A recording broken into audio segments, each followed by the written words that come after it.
Good morning. It's Bernard Nomberg with the Nomberg Law Firm. Another Tuesday with Nomberg Law Live, and I've got a very important person with me today, Mr. Don Lupo. Good morning, Don. Good morning, sir. I appreciate you being here with me. I appreciate the opportunity. And I apologize for a couple minutes delay, but we had a very good reason for a delay. Don, as well as many volunteers, were just recognized for all of their work they've done with the volunteer warming stations. And I'm going to let Don talk about that in just a minute, but I just thought it was very special recognition by Mayor Woodfin and the City Council, and I thought it was well deserved. Thank you. It was great to have those people here that have volunteered and given of themselves, and a nice honor for them. Absolutely. Don, there's been many articles written about you over the last several years, very much deservedly so. I know personally just being around you the last couple of weeks at the warming stations and just reading about you. You serve a fantastic role for our city, and I know that you're not one for the limelight, and I know that it is your preference that things occur and be done without lots of recognition, but I felt it very important today that we share a little bit more about you, if that's okay. Am I correct in saying you're now serving in the fifth mayor? Well, my fourth elected mayor. Okay. And then the two interim mayors, so I like to say I'm serving my sixth mayor. That's fantastic. Now tell us, what office do you serve in? Well, I serve as the director of the Mayor's Office of Citizens Assistance for the City of Birmingham for Mayor Woodfin. I've been here since December 19th of 1999, and I can tell you, I've only had two careers in my life, and my former career being in the clothing business and being able to help the men of Birmingham look their absolute best, I think. And now this career in public service, this by far is the greatest thing that I've ever been able to be a part of. Well, let's talk a little bit about what this office does and who it serves and the purpose of it, if you would. Well, in 1999, I actually asked for the job, and I knew that this position was available, and I asked then Mayor Kincaid, or candidate Kincaid actually. I said, when you get elected, there's a job in City Hall that I would like to take on and expand. So the mayor gave me that chance in 1999. And the Mayor's Office of Citizens Assistance is the liaison between all the city departments and our citizens. We have 26 departments, and sometimes they're a little tough to navigate. And heck, if I didn't work here, I'd be intimidated maybe to come down here and try to find out where I need to go, who I need to talk to. So our office kind of clears the way when we can and makes it possible for the citizens not only to get what they are asking for, 9 times out of 10 what they really deserve, but also we answer a lot of questions. A lot of people just don't know how to negotiate City Hall, and we're that vehicle that we're here to help them really navigate. Well, excuse me. One of the most notable recent things that you guys have undertaken, largely under your supervision, is there has been the warming stations, and I heard Mayor Woodfin reference, I think there's been 21 days this winter so far. Explain what the warming stations are and what kind of assistance they've provided. Well, the warming station really is a stopgap. We have lots of great agencies in our city that take care of our homeless population, but their facilities may not be big enough on those really cold nights to house everyone. I look at what the firehouse shelter does and their capability. Really and truly, the firehouse was never built to house a bunch of men.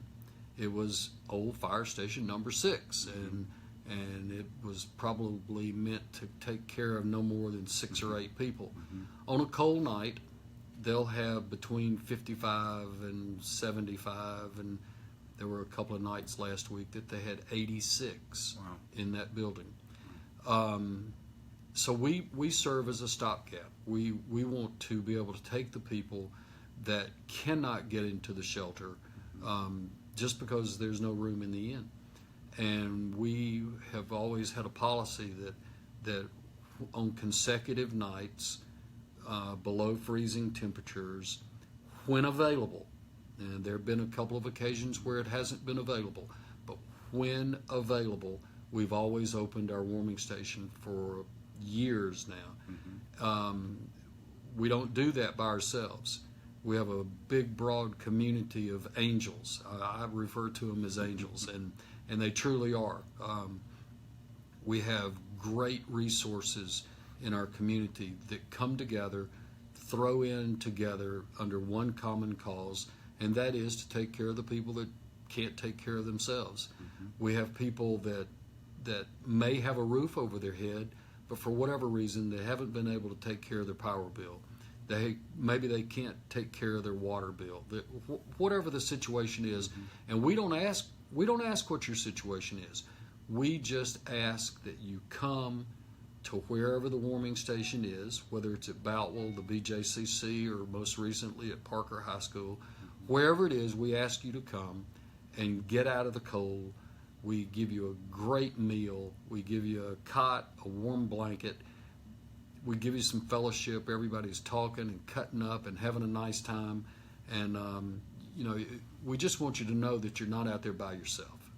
What has been most impressive, as the mayor just mentioned in the council meeting, is up to 500 people were housed one night last week was it Boutwell? Yeah, we had Boutwell was open last week, and there were a couple of nights that we went over 500 people staying on cots with us, and that really the number is bigger in terms of the numbers that we feed, because a lot of people they don't have proper meals, so they'll come and eat with us, and they may go back to their home. Quite honestly, we have a pretty big population of people that sleep in their cars, and then of course we men, we're tough, and we think we can just beat anything, so we may stay in our tent. We may stay in our camp. We may stay under the viaduct. We may stay wherever we've been staying under normal conditions. So we'll come and we'll get a good meal and then go back. And then at 2 o'clock in the morning, sometimes we wake up and we can't feel our fingers or we can't feel our toes. And all of a sudden we think, I can go back to Boutwell, because Boutwell or the BJCC or Parker or wherever we are, they don't lock the doors. We are always invited to come, regardless of the time. And a lot of times our population will change between midnight and 2. It usually grows because it gets cold. And we decide, well, maybe we're not quite as tough as we thought we were. Well, it is a very impressive amount of volunteers who are there, the amount of food that's donated, particularly it could be Girl Scouts making candies and baked goods. It could be, I think I heard up to 23 or 24 different restaurants in the community have come together, and literally hundreds of volunteers serving meals. Yeah, Marco Morensini and Leadership Birmingham 3 years ago. Marco was one of our mainstays. Bethel Missionary Baptist Church out in Pratt City, Bluff Park United Methodist Church. Those three had always been mainstays in doing our feeding at the warming stations. And our warming stations have just gotten bigger and bigger and bigger. So Marco went through Leadership Birmingham. At the end of the year, they always do like a class project. And Marco said to his class, why don't we adopt the warming station? Why don't we go corporately? Let's raise some money. Let's go to the best restaurants in town and get them to sign up and get them to deliver food to the warming station. That number, as Marco said this morning, is now 23. And there's nothing wrong with chain restaurants. I'm going to get myself in trouble. There is nothing wrong with a chain restaurant. But none of these restaurants are chains. These are all locally owned restaurants people in Birmingham, people in Homewood, Vestavia, Mountain Brook, wherever they might be, locally owned and operated restaurants that have a stake in our community. These people, you've seen the food, but everybody ought to come see the food that we're serving. It is. It could be complicated soups, and not just serving for one or two, but serving for 50. It could be 500 peanut butter and jelly sandwiches. It is very impressive. The outpouring, so much so that, and I know this will ebb and flow, that there has been, we have enough food for tonight, let's wait for another night, yeah, or let's take it to the other stations. Or you've said, we have enough clothing for tonight, we have enough volunteers. So it's been very impressive for the city of Birmingham to come together in this way. I think, and you just hit on something that's very important too. The community takes care of us because we are the city. Mm-hmm. But then I feel an obligation, and we feel an obligation to share. So at the end of the night, when we've fed 650 or how many people how many ever people we've taken care of, we still have leftovers, and we take those leftovers to the different shelters in town and share.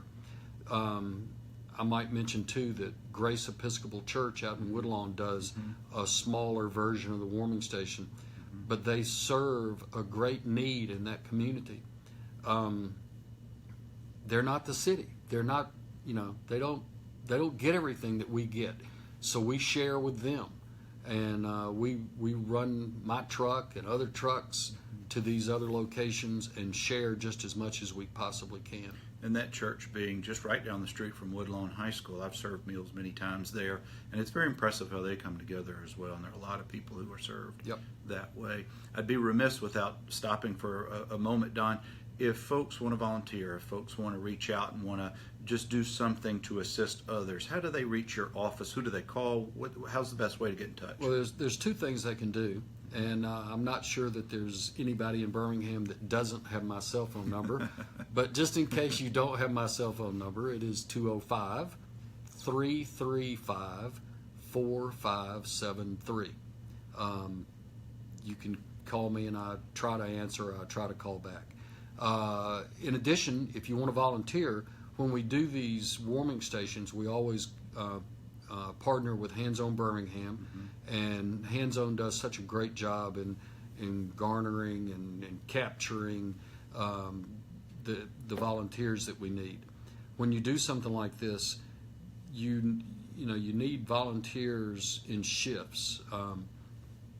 This is the most gratifying and really great thing, in my opinion, that you can volunteer for. But it's not easy.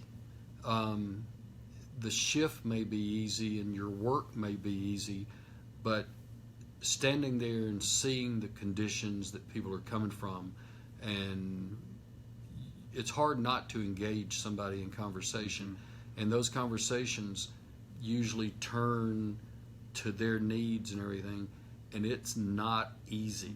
So we like to schedule short, maybe nothing more than an hour, hour and a half max shift for 10 or 15 people, and we rotate them in and out pretty quickly, and that way nobody's getting, we don't want volunteer fatigue. Sure. And it's okay for us to be worn out, but we don't want volunteer fatigue. I've also noticed that the mayor's office has taken to social media, either communicating, hey, we need volunteers for these various times, or for tonight we have enough volunteers or enough warm clothing and the like. But it's all very impressive. And Don, just a real pat on your back for helping to coordinate all of this. And I know that this time of the year, this is probably one of the more important things that your office may do. But there's 12 months in a year. We have different seasons, and your office does other things as well during the year. And I wanted you to touch on some of those things, if you would. Well, it does. We kind of hopefully lead the fight in getting lots cut, and we are always getting constant calls about potholes. We get calls about lights being out. Any number of things that the city can help with, and a lot of that is directed to us. And then, of course, it's incumbent on us to get with the department, find out why it hasn't been done already, and make certain that it does get done. Our office, we try very hard to have a good relationship with all 26 departments, because if we start bickering amongst each other, which is very possible, Sure. then we get nothing done. And we're really here to serve the public. That's the reason we come to work every day. And honestly, in the 18 years that I've been here, I've learned and I've seen that there are some really great, dedicated people that work for the city. And I'm always reminded. I live on 3rd Avenue between 19th and 20th, so every night I see the garbage man coming. And the garbage man comes whether it's raining, whether it's sleeting, whether it's snowing. There's 2 guys on the back of that truck, hanging on the back of that truck in the worst of conditions, and they're doing a job that I don't want to do, but a job that is of great necessity, and they do it with pleasure. And there are probably countless examples of There that are- exact job there- that goes unrecognized. There are. You always hear about the firemen and the policemen. You hear about the fireman that runs into the fire. You hear about the policeman that runs toward the bullets. And that's all true. I mean, I get to see that. Not everybody gets to see it. I get to see that daily. I also get to see that guy that's out there on that 103, 104 degree day in the hot sun, sometimes slinging a sling blade or working with a weed eater or on the back of that tractor cutting that lot. That's not easy work. And, we all have a purpose, and hopefully we are doing the absolute dead level best that we can do. And I know that's what our office wants to do. Our office wants to do as good a job for the people that put us here. Yes, I work for Mayor Woodfin, but in the big broad picture, I work for 212,000 people that call Birmingham home. And it's an honor to be able to sit in my office and say that I'm the director of the Mayor's Office of Citizens Assistance. And Don, that's a cool thing. That's a very cool thing, and you do an excellent job of what you do for our city. And that's why I wanted us to have a conversation today to get more people to know who you are and to find out how to get in touch with your office or your cell phone to find out either how they can help, what they can do to volunteer, learn more about what our city services are, because it's not a lot of folks know that, and I appreciate you sharing some of this today. Again, tell folks how to get in touch with your office if they want to reach out.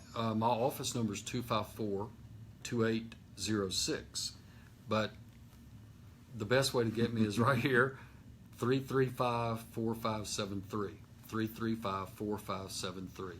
I get a lot of calls, and sometimes I get backed up, and in fact, I answered an email this morning that was like a week old, and I had to just apologize. I mean, that's all I could do is say, look, we've been busy. I've really been just snowed under, and Literally some days. yeah.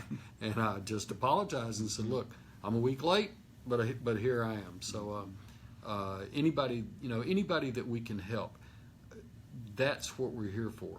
And quite honestly, we get calls from other communities as well.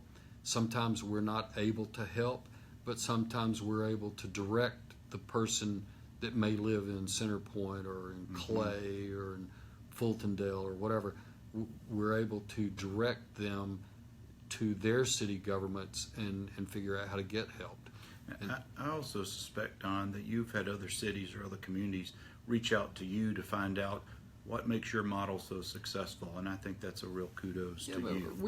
We have over time, and we've had a lot of of our bedroom communities and a lot of cities in the state reach out and say, tell us about the mayor's office of citizens assistance. They may have something like it, but it might not have that name. Right. And so we're always sharing with people.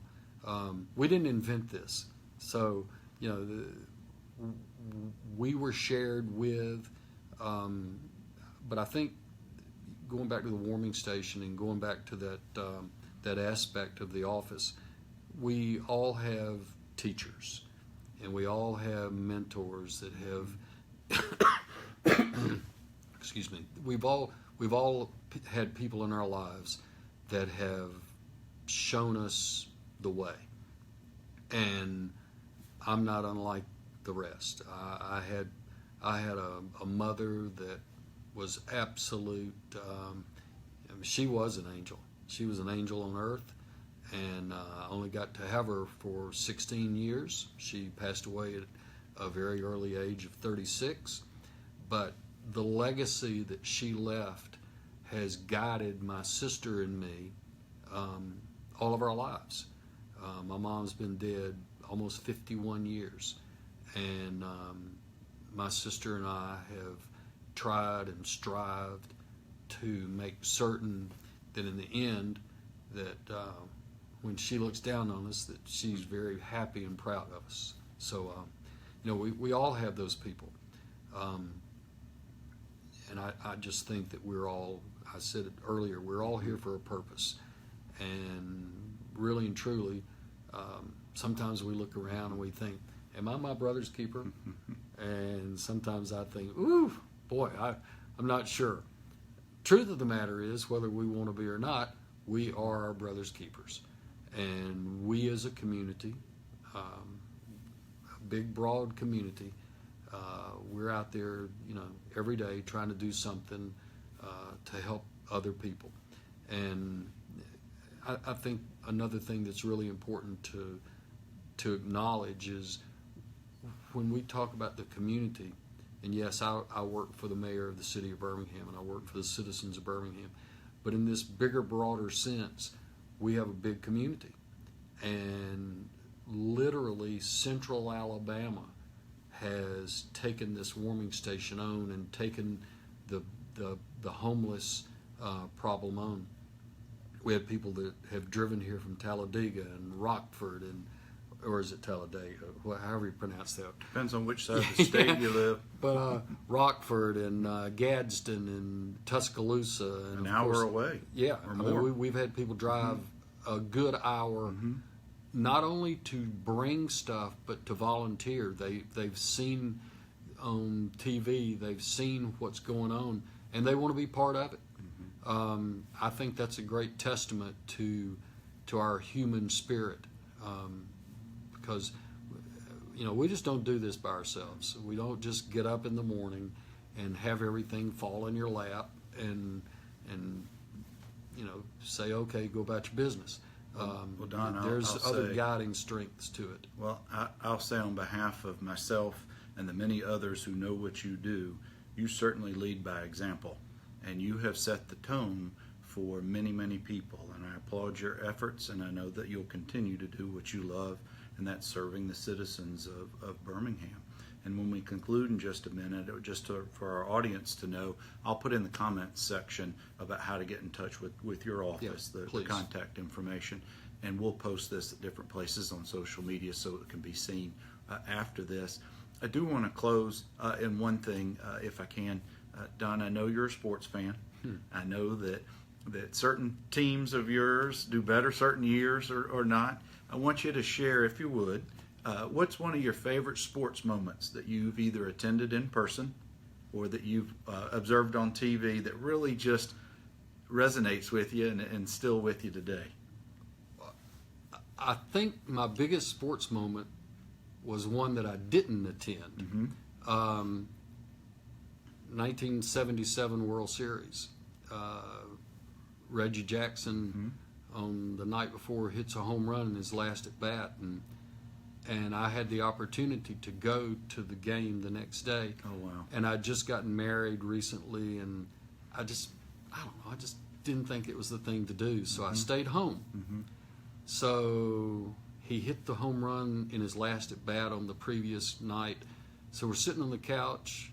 My wife, who didn't give a rip about baseball, we're sitting there watching, and he hits a home run. He hits another home run. And I looked at her and I said, "You're getting ready to see history." And he hit another home run on the first pitch. Yeah. And I think that in itself was probably, I've never regretted not going. I knew that my decision to stay home and Was the right one. was the right decision.